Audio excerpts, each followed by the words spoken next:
भाग्यशाली पुरुष के 7 लक्षण। तो चलिए आज जानते हैं कि भाग्यशाली पुरुष के 7 लक्षण कौन कौन से होते हैं। राधे राधे, जय श्री कृष्णा। दोस्तों कैसे हो आप सब। आज फिर मैं लेकर के आया हूँ एक नई वीडियो। हर एक इंसान की शरीर की बनावट अलग अलग होती है। सामुद्रिक शास्त्र के अनुसार इंसानों के शरीर की बनावट और उनके शरीर पर मौजूद कुछ निशानों के आधार पर किसी भी पुरुष या स्त्री के जीवन और उनके भाग्य के बारे में पता लगाया जा सकता है। शरीर के कुछ निशान व्यक्ति के जीवन में बन रहे कुछ दुर्लभ संयोग के बारे में भी बतलाते हैं। आज हम आपको उन निशान और शरीर के भाग के बारे में बताने जा रहे हैं जिनका संबंध सीधा व्यक्ति के जीवन के धन से संबंधित होता है, यानी कि आपके भाग्य में धनवान होना लिखा है या नहीं। आज के भौतिक जगत में धन की बहुत ही ज़्यादा आवश्यकता। धन की ज़रूरत सभी को है, चाहे वह गरीब हो या अमीर। धन के बगैर न तो धन के अभाव में किसी गरीब की सहायता भी नहीं कर सकते। सामुद्रिक शास्त्र में बताए गए निशान और शरीर की बनावट के आधार पर यह जाना जा सकता है कि कौन सा पुरुष भाग्यशाली है और उसके जीवन में धनवान होना लिखा है या नहीं। ऐसे लोग अपने साथ साथ अपने परिवार और जीवन साथी के लिए भी इनकी वजह से उनका पूरा परिवार सुखमय जीवन व्यतीत करता है। तो चलिए जानते हैं लक्षण के बारे में। पुरुषों के अंग की कौन सी बनावट और उनके शरीर पर कौन से निशान उनके भाग्यशाली होने के संकेत देते हैं। लेकिन उससे पहले अगर आप भी चाहते हैं कि लक्ष्मी माता का आशीर्वाद हमेशा आपके साथ रहे तो इस लेख को एक बार ध्यान पूर्वक सुने और जय लक्ष्मी माता का जाप करें और कमेंट में जय श्री माँ लक्ष्मी जी लिखें। नंबर 1, सद्गुणी संतान की प्राप्ति। जिस व्यक्ति के घर में सद्गुणी संपन्न संतान की जन्म लेती है वह भी किसी भाग्यशाली पुरुष से कम नहीं माना जाता। शास्त्रों में कहा गया है कि जिस भी व्यक्ति के घर में संस्कारी, शिक्षित और माता पिता का आदर करने वाली संतान जन्म लेती है उनकी वृद्धावस्था समय सुखमय होती है। ऐसे व्यक्ति वृद्धावस्था में भी सुख भोगते हैं और मृत्यु के बाद परलोक प्राप्त करते हैं। पुत्र सपूत तो धन संचय, पुत्र कपूत तो क्या धन संचय। अर्थात अगर पुत्र सपूत हो जाए तो घर में धन करने की जरूरत नहीं होती है, वह खुद कमा करके धनवान बन जाता है। लेकिन अगर पुत्र कपूत हो जाता है तो संचित किया गया धन भी नष्ट हो जाता है। नंबर 2, सुकन्या पत्नी का मिलना। सुकन्या पत्नी का मिलना पुरुष के लिए बहुत ही भाग्यशाली संकेत होता है। शास्त्रों में बताया गया है कि जो भी स्त्री अपने परिवार की मर्यादा का ध्यान रखते हुए कार्य करती है वह सुकन्या कहलाती है। जिस पुरुष का विवाह सुकन्या स्त्री से होती है उसकी आयु भले ही कम हो लेकिन उसे घर में हमेशा बरकत और सुख शांति प्राप्त होती है। आज के समय में अच्छा जीवन साथी मिलना बहुत ही कठिन हो गया है। कलयुग के इस दौर में यदि किसी पुरुष को सुकन्या पत्नी मिल जाती है तो वह अत्यंत भाग्यशाली माना जाता है। नंबर 3, धन और भाग्यशाली संकेत। जिस पुरुष की पीठ कछुए की पीठ के आकार की होती है वह बहुत धनवान और भाग्यशाली होता है।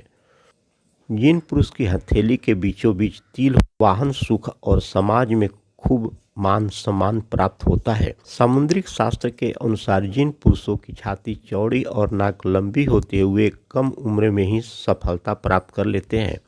जिन पुरुषों की छाती पर काफ़ी बाल होते हैं वे अपने जीवन में खूब सुख, समृद्धि और धन प्राप्त करते हैं। ऐसे व्यक्ति स्वभाव से संतुष्ट होते हैं और अपने लिए जीवन जीते हैं। जिन पुरुषों के पैर में कमल रथ जैसे चिन्ह बने रहते हैं उनका जीवन खुशियों से भरा हुआ रहता है। 4 नंबर, जिन पुरुषों के हाथ में 6 अंगुलियां होती है वे भी अत्यंत भाग्यशाली माने जाते हैं। उनका स्वभाव बहुत ही मेहनती होता है जिसकी वजह से वे अपनी आर्थिक स्थिति को मजबूत कर लेते हैं। उन्हें अपने जीवन में पैसे को लेकर के परेशानी का सामना नहीं करना पड़ता है। अगर किसी पुरुष के पैर कोमल और लाल रंग के होते हैं और उनके पैर हमेशा पसीने रहित होते हैं तो उन्हें अपने जीवन में सुख सुविधा प्राप्त होती है। ऐसे लोग बहुत ही आराम का जीवन व्यतीत करते हैं। नंबर 5, अगर किसी पुरुष के पैर में सबसे छोटी अंगुली अंगूठे से बड़ी होती है तो ऐसे लोग बहुत ही धनी होते हैं। जिन पुरुषों की जांघ लंबी, मोटी और मजबूत होती है, उनका भाग्य हमेशा साथ देता है। इसी के साथ जिन पुरुषों के कंधे बहुत चौड़े और मजबूत होते हैं, वे अपने जीवन को शांति के साथ जीना पसंद करते हैं और अपनी मेहनत पर भरोसा करते हैं। नंबर 6, छोटी गर्दन और सामान्य गर्दन बहुत ही शुभ मानी गई है। ऐसी गर्दन वाले लोग जिनकी गर्दन ज़्यादा लंबी नहीं होती, अपने जीवन में बहुत धन कमाते हैं। ये अपने जीवन में कई उपलब्धियां हासिल करते हैं। इसी के साथ जिन पुरुषों की हथेली का तलवा यानी कि हथेली का बीच का हिस्सा ऊपर की तरफ उभरा हुआ होता है, वे बहुत ही उदार स्वभाव के होते हैं। ऐसे लोग किसी की भी मदद करने से पीछे नहीं होते हैं, सुख शांति से भरा जीवन व्यतीत करते हैं। नंबर 7, जिन पुरुषों के पैर की सबसे छोटी अंगुली उनके पैर की बाकी सभी अंगुलियों से बड़ी होती है, ऐसे पुरुषों को अपने जीवन में पैसे की कभी कोई कमी नहीं होती। ऐसे लोग अपने जीवन में बहुत पैसा कमाते हैं। इन लोगों पर देवी देवताओं का हमेशा आशीर्वाद रहता है। उनके जीवन में सुख सुविधाएं की कोई कमी नहीं होती है और वे अपना जीवन बड़े ही आराम से व्यतीत करते हैं। नंबर 8, ऐसे लोग जिनके हाथ में शंख, चक्र, गदा, रथ या बाण के निशान बने हुए होते हैं, वे अपने जीवन में किसी न किसी चीज़ पर शासन करने का अधिकार अवश्य प्राप्त कर लेते हैं। ऐसे लोगों को भूमि और भवन के निर्माण में भी बहुत सफलता मिलती है। इनके घर में हमेशा लक्ष्मी जी का वास होता है। नंबर 9, जिन पुरुष के हाथ में त्रिकोण का निशान होता है, वे अपने खानदान का नाम रोशन करते हैं। ऐसे लोग सुख सुविधाओं से युक्त होते हैं और उनका स्वभाव बहुत ही खुशनुमा होता है, जिनके कारण सभी उनकी तरफ आकर्षित होते हैं। यह लोग अपने कुल का नाम रोशन करते हैं।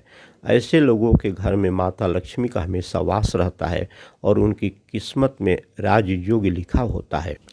नंबर 10, जिन व्यक्तियों के पैर में तिल होता है, वे बहुत ही भाग्यशाली होते हैं और राजा की तरह अपना जीवन व्यतीत करते हैं। ऐसे लोग विलासिता की सभी चीज़ों प्राप्त करते हैं। जिन पुरुषों का सिर गोल होता है और मस्तक चौड़ा होता है, वे काफ़ी भाग्यशाली होते हैं और अपने परिवार को हर प्रकार का सुख देने की कोशिश करते हैं। जिन पुरुषों के नेत्र नील कमल के समान सुंदर होते हैं और घुटनों तक लंबे हाथ होते हैं, वे अपने पूरे जीवन में सुख का भोग करते हैं। ऐसे लोगों के हाथ में यश होता है और वे जिस भी काम में हाथ आजमाते हैं, उसमें सफलता प्राप्त होती है। नंबर 11, जिन पुरुषों की छाती चौड़ी और मजबूत होती है, जिनकी नाभि गहरी होती है और पैर कोमल तथा गुलाबी होते हैं, ऐसे पुरुष प्यार के मामले में बेहद लकी माने जाते हैं। उन्हें अपनी पत्नी से सभी प्रकार के सुख प्राप्त होते हैं और उनके जीवन साथी के साथ संबंध हमेशा मधुर रहता है। उनका दाम्पत्य जीवन बहुत ही सुखमय व्यतीत होता है। इनके जीवन में रोमांस का विशेष स्थान होता है और वह अपने जीवन को पूरी खुशी और संतोष के साथ जीते हैं। नंबर 12, स्वस्थ तन और मन का होना अच्छे भाग्य की सबसे बड़ी निशानी है। शास्त्रों में यह बताया गया है कि भाग्यशाली होने का पहला लक्षण यह होता है कि आपका शरीर हमेशा स्वस्थ रहे, क्योंकि निरोगी काया में ही जीवन का अनंत सुख है। अगर व्यक्ति बीमार रहता है तो न तो वह धन कमा पाता है और न ही अपने धन वैभव का आनंद ही भोग पाता है। जिनका शरीर हमेशा स्वस्थ रहता है, उन्हें खुद को बेहद भाग्यशाली समझना चाहिए। नंबर 13, अस्थायी आय को भाग्यशाली होने का बहुत बड़ा संकेत माना गया है। अगर आपके पास अचानक किसी मार्ग से बहुत सारा पैसा आ जाता है और उसकी वजह से आपकी अस्थायी आय बन जाती हो, तो यह समझ लेना चाहिए कि माता लक्ष्मी की कृपा आप पर बनी हुई है। जिन व्यक्तियों के पास पैसा आता है लेकिन टिकता नहीं है, उन्हें यह मानना चाहिए कि वे वास्तव में भाग्यशाली नहीं है। ऐसा इसलिए होता है कि उन्होंने कोई न कोई गलत काम किया है, जिसकी वजह से माता लक्ष्मी उनसे नाराज़ हो गई है। अगर आपको बार बार अपनी नौकरी बदलनी पड़ रही है, तो इसे भी एक संकेत समझना चाहिए कि आपसे कोई गलती हो चुकी है। इसी वजह से माता लक्ष्मी आपसे रुष्ट हो गई है और आपके कार्य में बाधाएं आ रही है। दोस्तों, अगर आपको हमारी यह वीडियो अच्छी लगी हो तो वीडियो को एक लाइक ज़रूर करें और अपने दोस्तों के साथ शेयर करें। चैनल को सब्सक्राइब करना न भूलें ताकि आपको हमारे नए वीडियो की नोटिफिकेशन मिलती रहे। वीडियो देखने के लिए आपका धन्यवाद। जय श्री राम, जय बजरंग बली, जय श्री माता लक्ष्मी जी। धन्यवाद।